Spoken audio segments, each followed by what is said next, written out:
The CBS Radio Mystery Theater presents...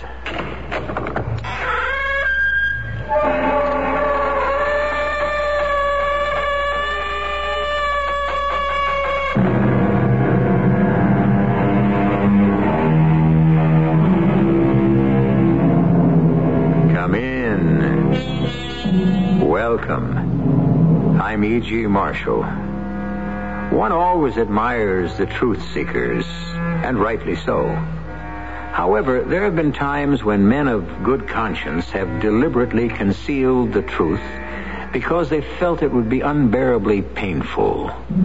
Paraphrasing the 17th century philosopher Vico, it might be said that men who do not know the truth of things try to reach certainty about them to satisfy their conscience.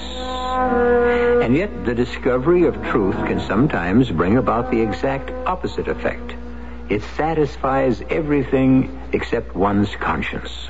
If I understand you correctly, and I think I do, Monsieur Dubois, you're telling me that you know exactly what I'm going to find out, and that it's ugly and venomous, and therefore should be kept secret. I say more than that, madame. I issue you a warning, and I beg you to heed it while there is still time. If you persist in this search, it will lead you inevitably to those who hold life very cheaply. So I ask you for your own sake, go home. Go home before you damage yourself irreparably.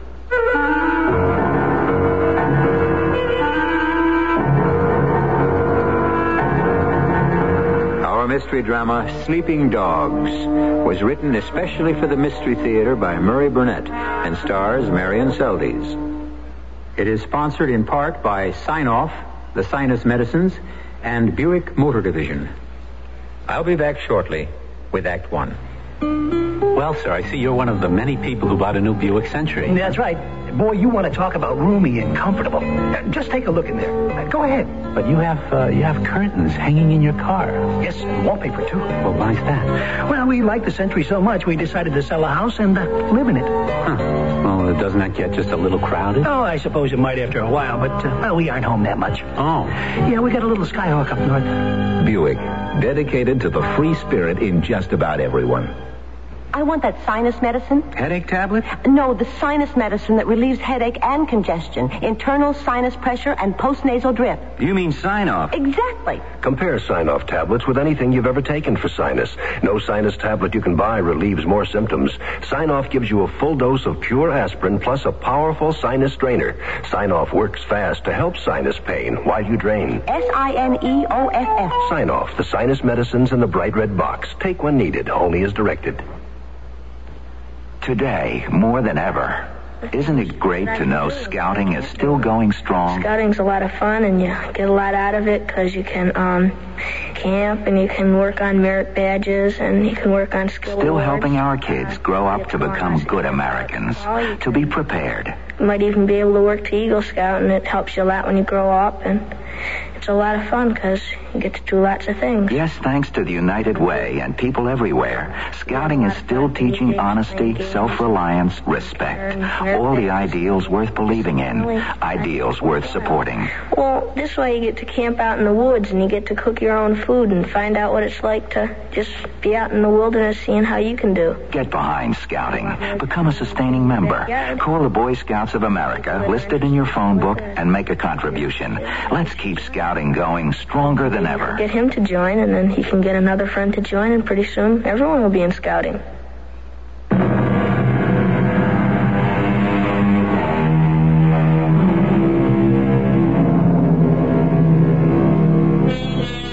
Memory is the great eraser. It has a way of betraying our senses by blotting out the jagged edges of sorrow and unhappiness and leaving us with a false glow of happiness for the good old days. Although it has been proven that the good old days weren't really so good at all. Many of us refuse to believe it, preferring to trust our memories. And some of us even go so far as to spend a lot of time in trying to relive the past. Don? Did you see this article in tonight's paper? Mm-hmm. Oh, you were dozing again. No, I was sleeping. Listen to this.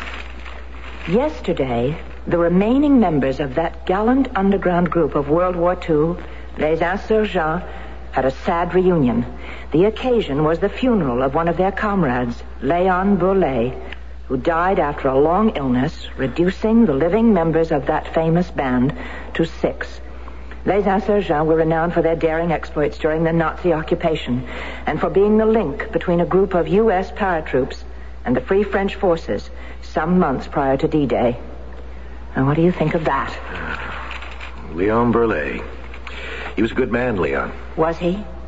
Or was he the man who turned over Lance to the Gestapo? Oh, please, Florence, I thought that perhaps you were beginning to forget. Please, let's not tear at this thing. I could stop if I once knew.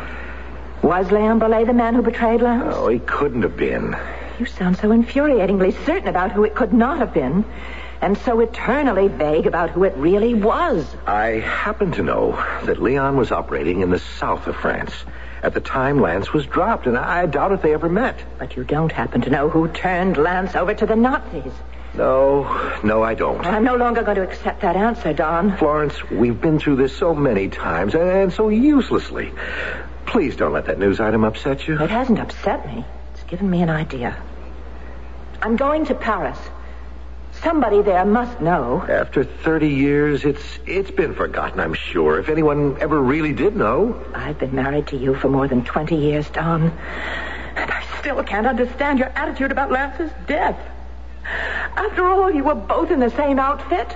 Florence, millions of people were killed in the war, and a lot of them were paratroopers. But only one was Lance Sheldon. And he didn't have to die. He died because some coward turned him into the Germans to save his own skin.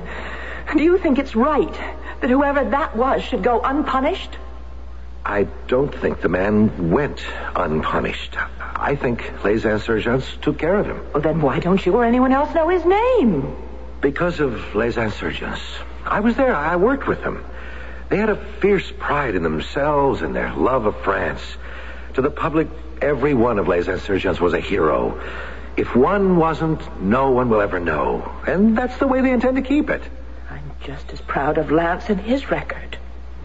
He was so beautifully young, Don. So brave. I'm sorry. I'm leaving for Paris as soon as I can get on a plane. Florence, do you believe I love you? Oh, Don, of course. Then listen to me when I tell you not to go, not to waste your time. Oh, how can I explain this to you? The times were different then. No, they were murderous. It wasn't only the war and the killings and the fear. It was the people. I don't want you rooting around in that garbage heap. It could be dangerous. You don't have the faintest idea of what you might be getting into or even where to start. Yes, I do. I just read part of the newspaper article to you. The rest of it dealt with a priest, Father Vilmy. He's the parish priest where Léon Bourlet was buried, and he used to be one of the leaders of Les Insurgents. I'm going to start with him. Father Vilmy? Yes. Come in. Thank you. My name is Florence Peterson. Mrs. Peterson. Yes, madame? I read about you in the paper in America. About Les Insurgents. Yes, and... This is my second marriage. My first husband was Lance Sheldon.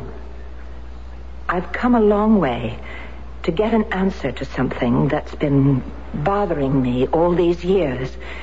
If I can help you in any way... I want the name of the man who betrayed my husband. I'm sorry, Madame Peterson, but I do not have the information you seek. Well, I find that strange, Father. You must admit, you were one of the leaders of Les Insurgents. You knew Lance. And yet, you don't know the name of the member of your group who betrayed him? You are a good woman, Madame Peterson. I'm aware of your feelings, but you are completely unaware of the way a well-organized underground works. If it is to survive, It had better see that all of its members know as little as possible about everyone else. But you knew Lance. I did. I had been chosen as the contact for Lance and others. Well, can't you try to recall something that happened? Something that... It is a long time ago, madame. It is the dead past. Let it remain dead. Don said it would be like this. Don? My husband, Don Peterson. He said you'd be hiding behind some silly sense of keeping the memory of Les Insurgents bright and shiny. That you didn't care about punishing the traitor. He's a wise man. Why didn't you heed what he said? Your first husband is dead. If you will forgive me, you are living with a memory. It is best you forget it. You and Les Insurgents are also living with memories. If you're entitled to them, then I'm determined to have mine whole and complete. The way you want yours.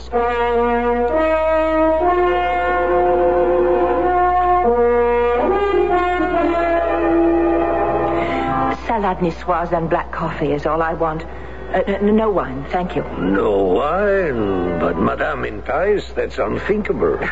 Thank you. I don't want either wine or your company. Yeah, but I think you do, Madame. You are Madame Florence Peterson, are you not? Yes, I am, but... Paul Dubois, you left a message for me. Oh, for you to telephone. You must forgive me, but I hardly expected you to come here. Such a cryptic message, Madame. If you are interested in the history of Les Insurgents, call Madame Peterson at the Versailles. Well, I say to myself, Paul, be careful. How does this lady know about you and Les Insurgents? Perhaps it would be wise to find her personally and take her by surprise. And voila, I'm here. I am no longer afraid. What were you afraid of? Who knows?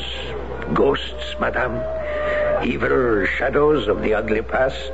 A stirring of old cautions. I do not know if you would understand. Of course I do.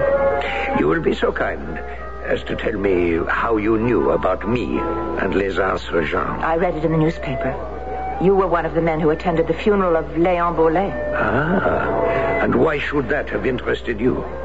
Before I married Donald Peterson, I was married to Lance Sheldon. So?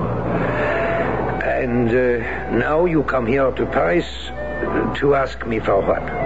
The truth. But you have come to precisely the wrong person. Ask anyone and he will tell you that Paul Dubois is a tremendous liar. The truth is not in him. Please, this is important to me. Don't play the clown. You see, I know better. Don has spoken to me about you many times. Don is a fine man. Has he not told you what you want to know about Lance? He can't, because he doesn't know. Not know, but Don and Lance were in the same outfit. They went through training together. Surely Don would know what a magnificent officer Lance was and how his men... I don't need Don, nor you, to sing Lance's praises to me. After all, I was his wife for 6 months. 6 beautiful months. What I want to know is who betrayed him.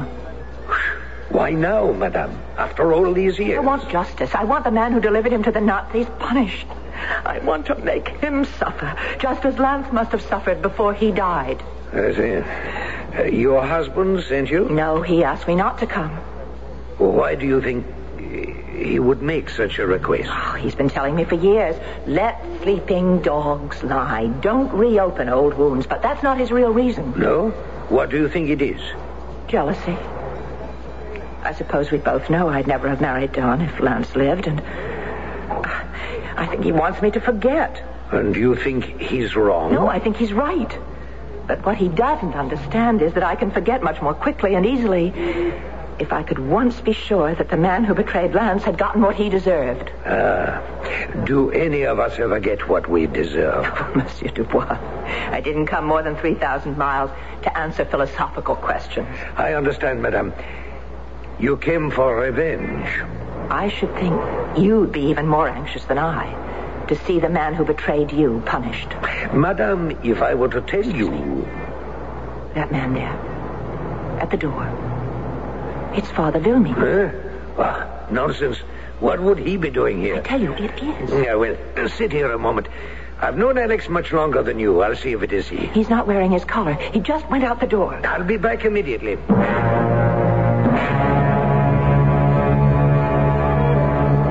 Well, what did he say? Where is he? Well, I imagine where he should be, at his parish.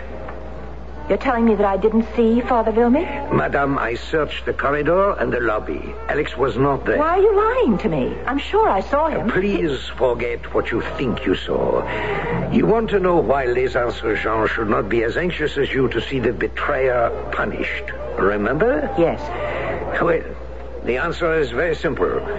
Now, if I were to furnish you with a statement signed by our surviving members, swearing to their knowledge of the name of the betrayer, would that satisfy you? Would the statement include the name? No.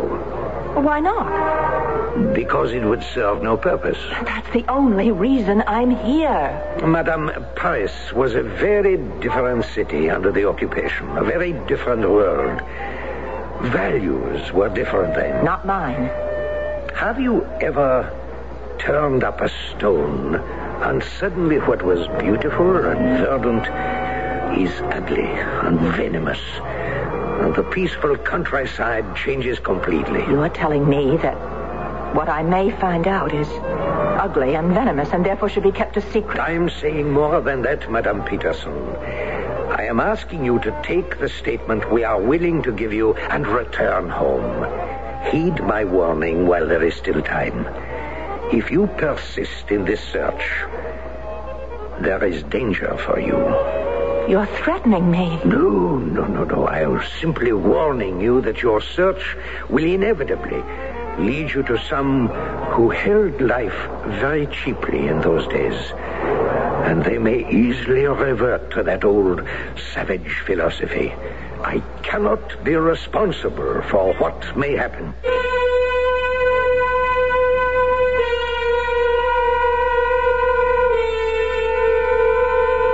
The Bible says, and the truth shall set you free.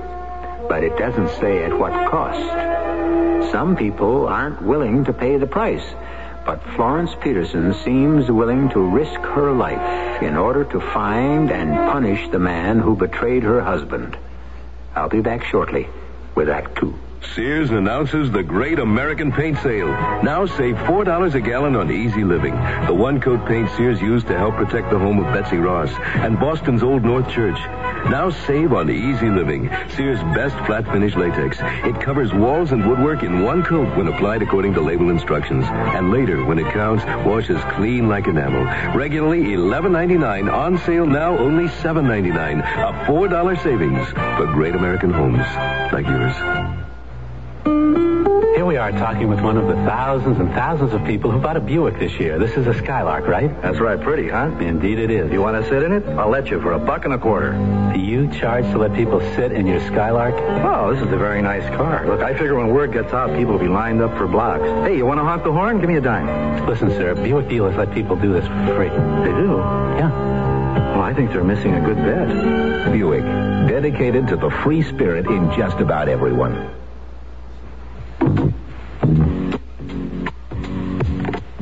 Parents, reading is educational. Reading is exciting. Reading is fun. If you can read, you can help teach your child to read. Help your child create his own picture book. Join him or her in cutting out pictures you both like from magazines. Then paste the pictures on sheets of paper. Help arrange the pictures to form pages of different chapters. Some chapters might be called Daddy and Mommy, or Things I Like, or What I Want to Be, or Places I'd Like to Go. More than just being fun, putting the pictures where they belong will be teaching your child to organize and classify information. Listen for other new approach method, Reading Hints to Parents, furnished as a public service announcement by this radio station. For further ways you can help your child, write the New Approach Method Incorporated, Post Office Box 1303, Trenton, New Jersey, 08607.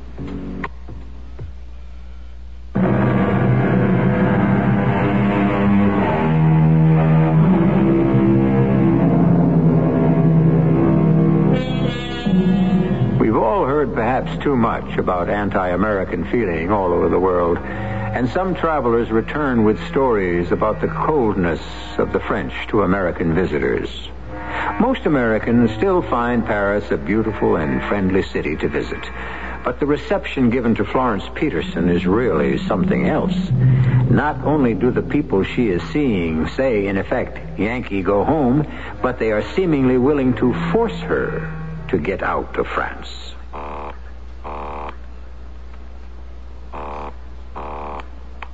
Hello? Monsieur Dubois, are you responsible for this note that was slipped under my door a few minutes ago? Who is this? Florence Peterson.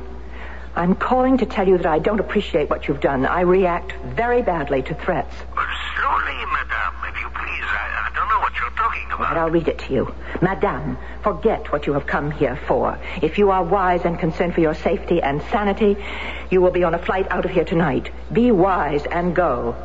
Signed, a friend of Les Insurgents. Madame, I know nothing about this. But if you will recall, I said it was dangerous for you to stay. That's why I telephoned you. As a member of Les Insurgents, I felt that you could possibly... I think we should meet. Only if you'll agree to help me. I know you can if you want to. Let me say that I will not be antagonistic. And you won't tell me to go home. That must be your decision. Let us say the Café de la Paix at 4 this afternoon.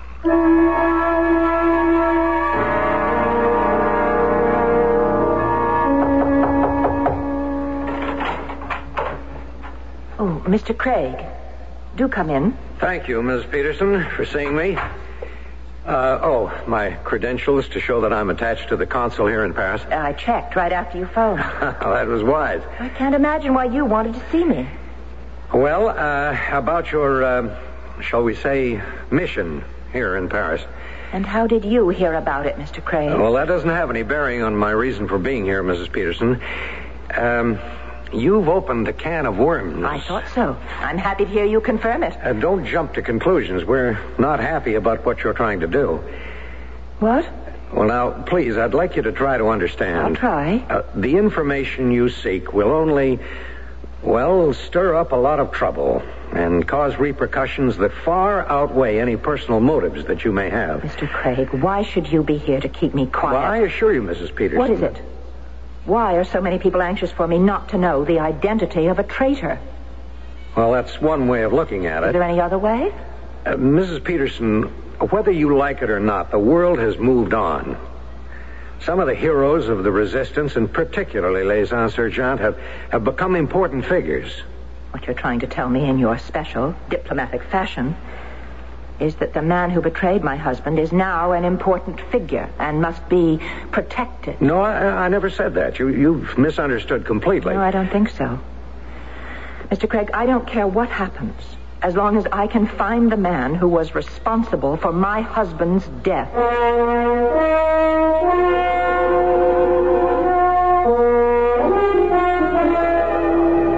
Ah, madame. You see, this time it is I who wait for you. Please sit down. Thank you, Monsieur Dubois. Does this mean you are willing to help me? Of course. The more I thought about your obvious love for young Sheldon, the more I sympathized. At first, I was thinking too much of Les Insurgents and your present husband. What do you mean? You told me that Don Peterson, who I also know, asked you not to undertake this. And you did, anyway. Then, indeed, it is apparent how much your first marriage meant to you. Yes, what you say is true. I can tell you, a stranger, that I loved Lance as I never could love Don. It's not that Don isn't... It's just that I remember Lance as sunlight and laughter, and Don is... Oh, Mr. Dubois, I respect Don. He's been good to me. Of course, you know how we met. No. He was chosen to tell me of Lance's death. I remember asking him at the time whether Lance's betrayer had been punished, and I think he said something to the effect that it had been done. I really don't remember.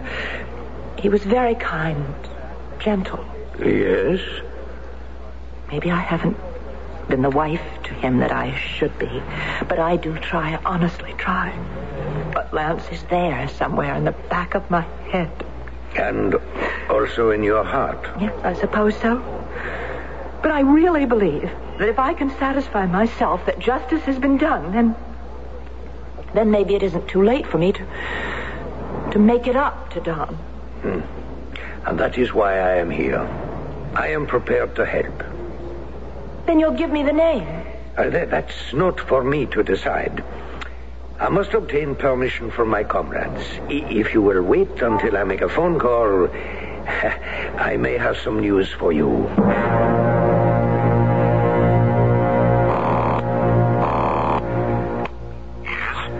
Paul Dubois here. You have spoken with her?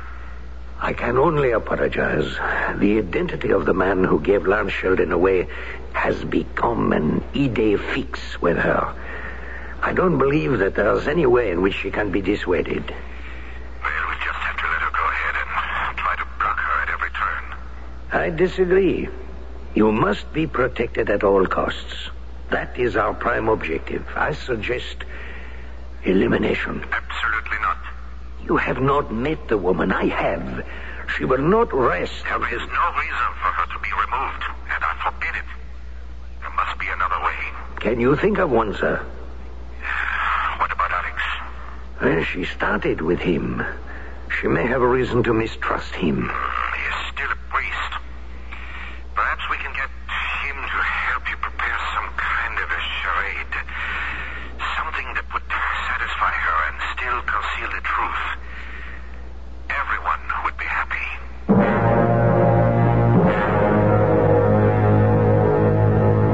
That was a long call. Well, can you tell me the name? Not at the moment, madame, but I am hopeful. Of what? Of getting permission from those who have yet to be contacted. And how long will that take? Oh, a day or two at the most. Meanwhile, you enjoy the beautiful sights of Paris, and I promise to contact you.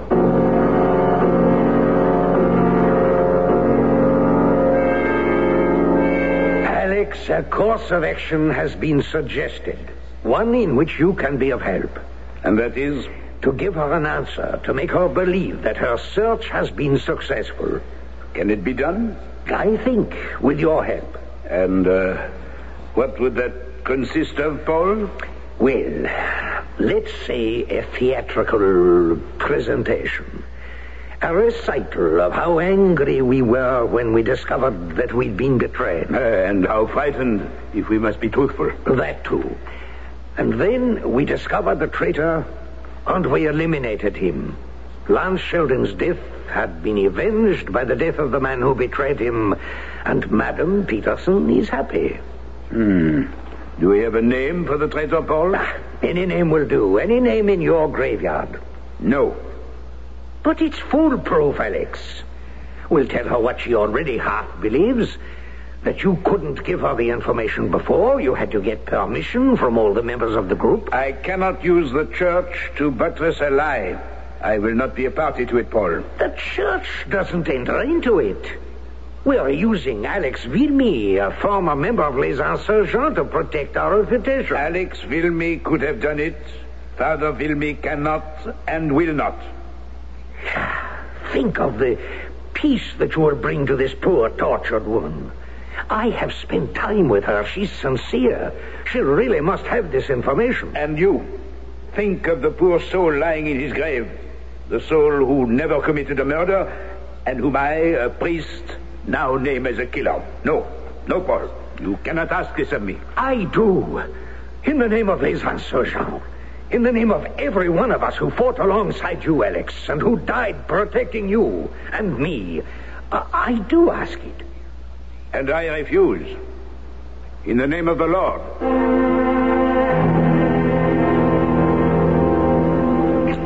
Mr. Craig, if you've come here again to tell me to leave Paris, you're just wasting... I would be just wasting my time. I know that, Mrs. Pearson.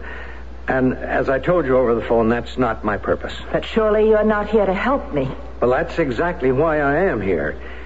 There's been a good deal of time spent at the consulate about you and your search. We're deeply concerned about your safety. Please, Oh, we do have a responsibility for your welfare. We must keep an eye on you here in Paris. But we ask you a favor. To give us your word that if you leave the city, you'll let us know immediately. And also tell us your destination. Why should I do that? Well, for your own sake. It isn't too much to ask. All right. I don't see what harm that can do.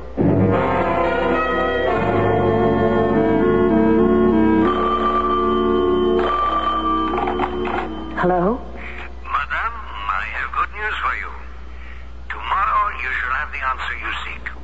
You will be downstairs in front of the hotel at exactly 10 o'clock in the morning, because we have to drive out of Paris. Where are we going? I cannot tell you. But what does it matter?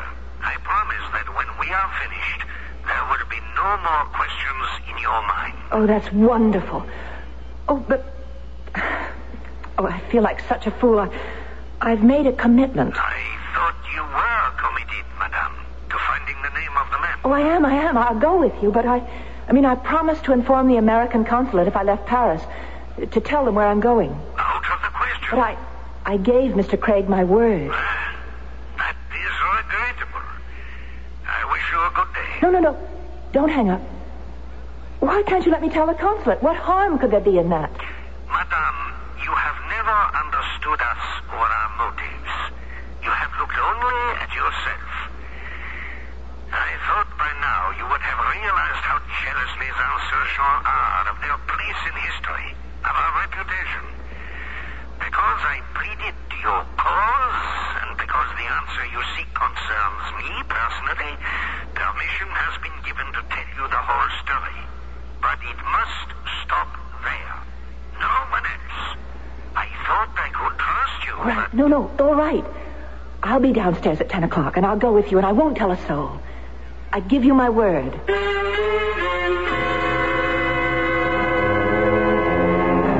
Fools rush in, of course. But as a matter of fact, Florence Peterson is neither a fool nor an angel. Just a haunted woman driven by a need to know the answer to a question that has nagged at her and almost destroyed her life. We'll be back with the answer she receives in just a few moments. Now, True Value hardware stores offer two remarkable power tools with no strings attached. Skill cordless drills. Hi, Pat Summerall to tell you about them. First, there's the Skill 3/8-inch cordless reversing drill and screwdriver. Its high torque and low RPM suits it for heavy-duty work.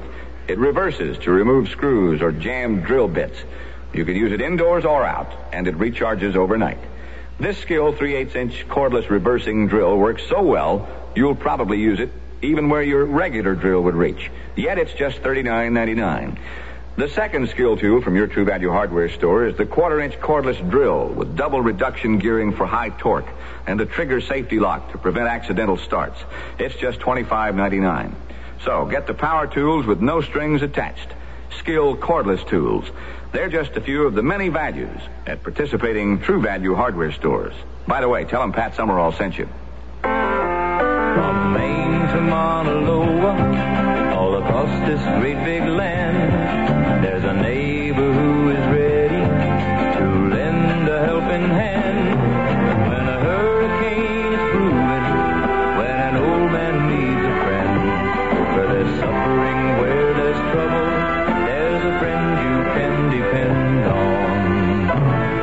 From Maine to Mauna Loa, all across this great big land, there's a neighbor who is ready to lend a helping hand. When a hurricane is brewing, when an old man needs a friend, where there's suffering, where there's trouble, there's a friend you can depend on. Red Cross is the good neighbor is you.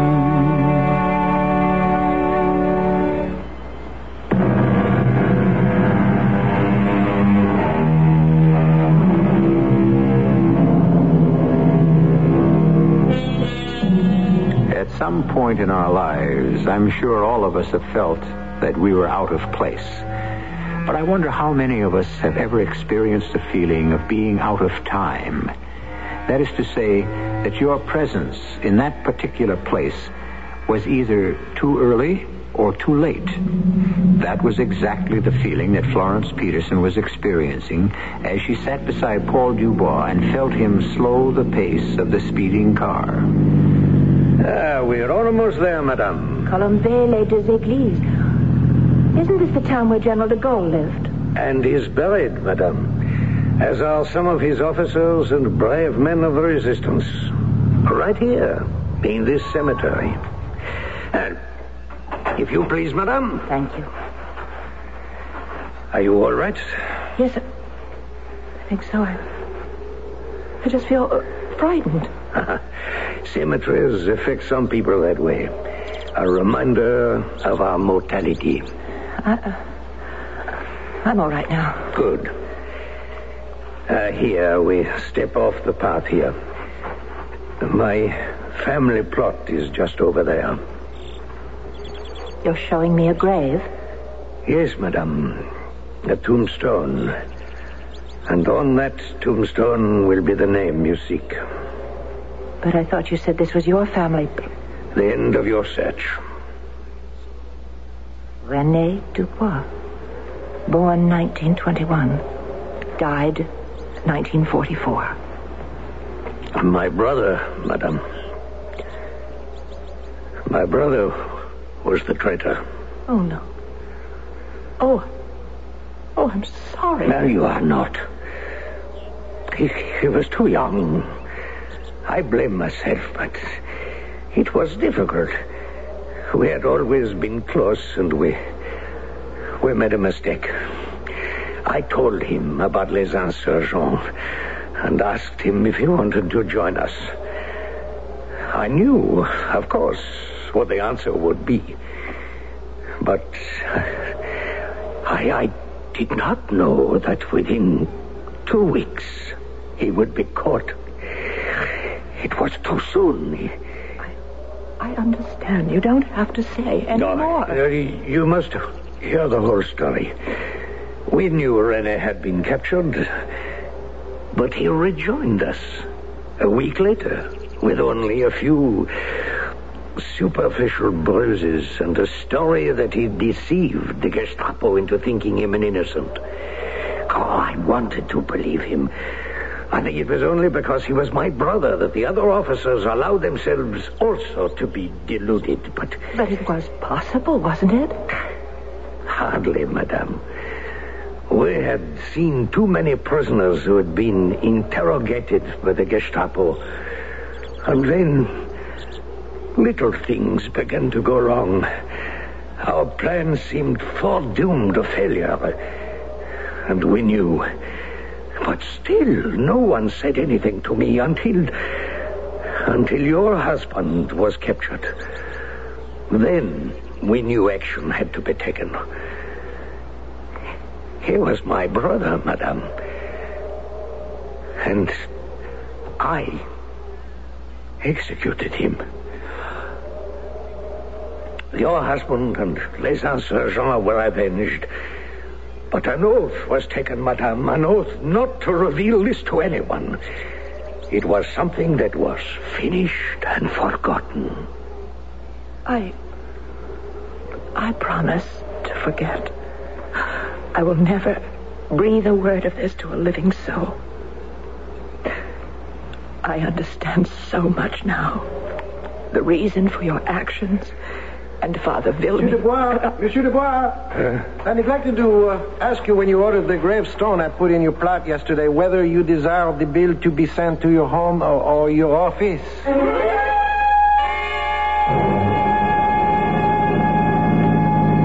I can understand your anger, madame. You are beneath contempt. I warned you, madame. I told you I was a liar, not to be trusted. A liar? What you've done to me is inhuman. What a fool I've been. You knew when you went through that utterly contrived story about your brother. I cried. Madame, I beg you to consider. Your pride has been hurt, nothing more. Oh, shut up. Very well. I shall resign myself to a long, silent drive back to Paris. Good. You can think of other ways in which to try and stop me while I try to find the truth. Because I want it now more than ever. Madame, I repeat the only word of truth I have spoken to you. For your own good, go home.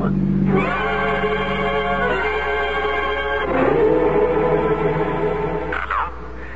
Dubois. Paul, I trust you have good news and everything went well. A disaster.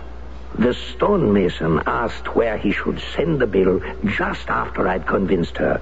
I shall never forgive myself for not paying him at the time. It was... Bad luck. As it would seem, we have almost exhausted our resources.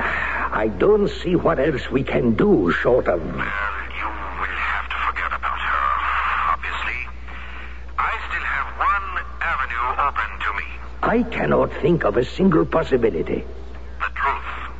Well, aside from the risk you run, I don't think that at this point she would believe it.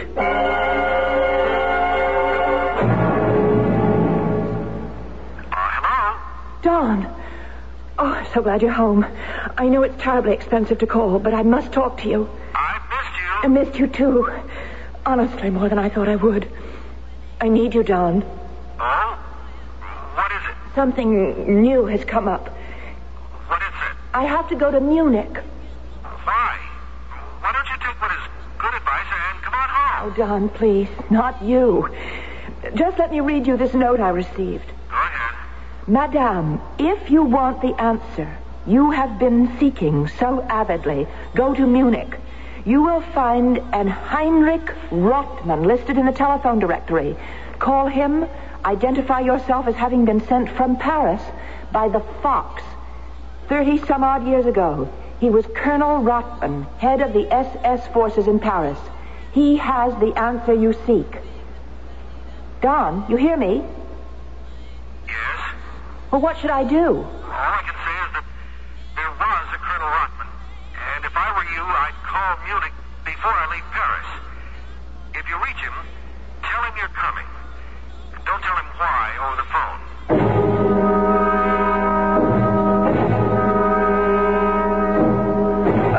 Frau Peterson, come in, come in. I fear the room is too warm, but in the remainder of my life I seek warmth.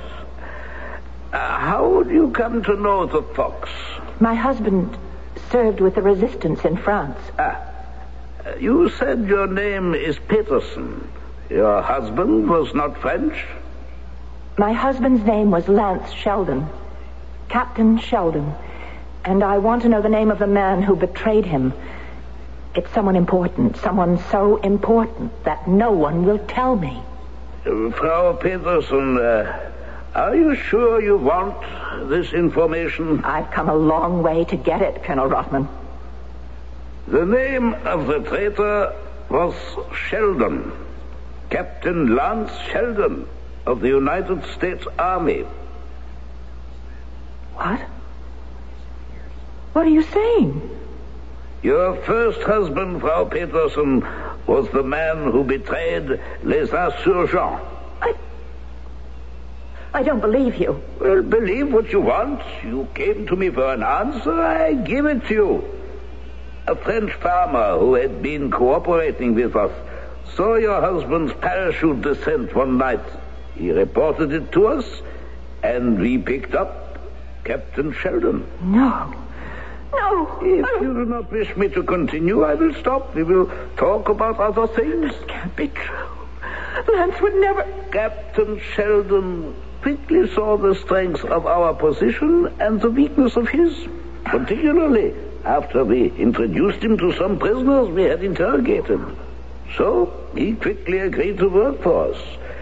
He did fairly well, but did not, as I had hoped, get us the identity of the Fox. Although it is of no importance to me today, I believe the Fox executed Sheldon when they discovered he was our link to them.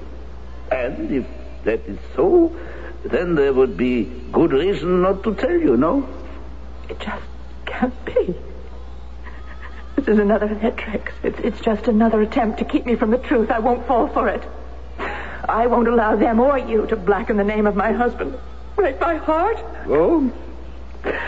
You would perhaps like to see some photographs I have kept over the years. No, they don't interest me. Of course not. You're just another fool who does not want the truth, who wants to believe only what she... Good day, Frau Peterson. No. Wait. You do have some pictures. Be patient. While I wheel myself over to the desk, I will show you. Here. Wait. There is it. You see, Frau Peterson, when we enlisted a spy, we tried to make sure that he would not betray us, and so we took pictures like these. Careful. They are fragile after all these years, but you see, they clearly show Captain Sheldon in uniform, shall we say, fraternizing with me and some other members of the SS. There is your husband. There is your hero. Well, what a fool. She's fainted.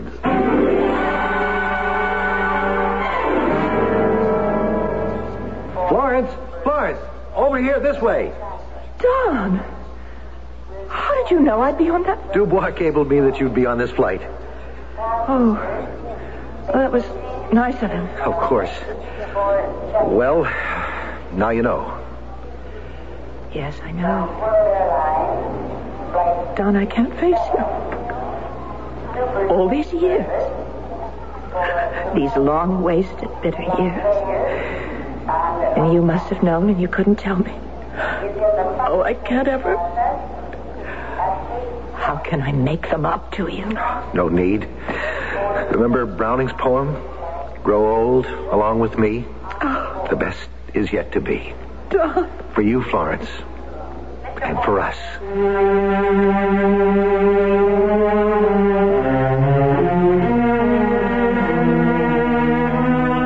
Most of us treasure our illusions. Indeed, some very great writers, Eugene O'Neill being one of them, felt strongly that once stripped of them, we wouldn't find life worth living.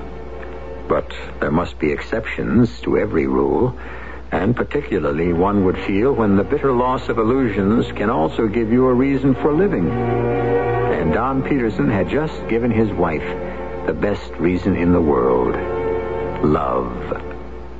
I'll be back shortly. Allstate asks, do you own a small business? Go over these questions with your present group health and life insurance agent. If your agent doesn't say yes to every one, then... Talk to the good hands people. First question. Does your present group plan cover all x-rays and lab tests other than in routine physical exams? If not... Talk to the good hands people. Does your present group plan provide disability income protection to help replace your employees' paychecks and yours? If not... Talk to the good hands people. You're in good hands with Allstate. See your Allstate agent to find out what an Allstate plan costs, what is and isn't covered, including benefit reductions and terms under which insurance continues in force. Allstate Insurance Companies. Available in most states to businesses that qualify. Moving on with the Allied spirits, going to a brand new town. You're leaving the past miles behind you. With Allied van lines, you're homeward bound. Hello, tomorrow, I'm on my way. I know you're gonna bring a brighter day. I've got the Allied spirit, and it feels like I'm going home.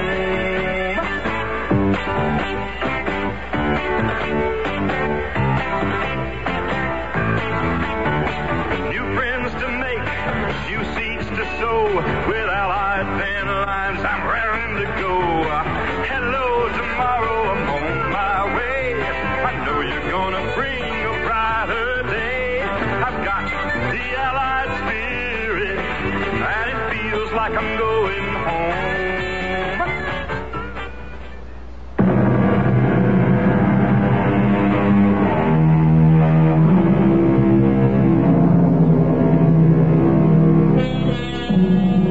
cynical among us never tire of pointing out how horrible life is. English poet A.E. Housman wrote that the two traits of man are to stand up and walk the treadmill, or to lie flat, know nothing, and be still. He sums it all up by saying, "Which is worse, I know not, but I know that both are ill." I can think of a number of things that make life worth living. Things like work and love and storytelling. Our cast included Marian, Seldes, Court Benson, Guy Sorrell, and Robert Maxwell. The entire production was under the direction of Himan Brown. Radio Mystery Theater was sponsored in part by Allied Van Lines, Allstate Insurance Companies, and True Value Hardware Stores. This is E.G. Marshall inviting you to return to our Mystery Theater for another adventure in the macabre. Until next time, pleasant dreams.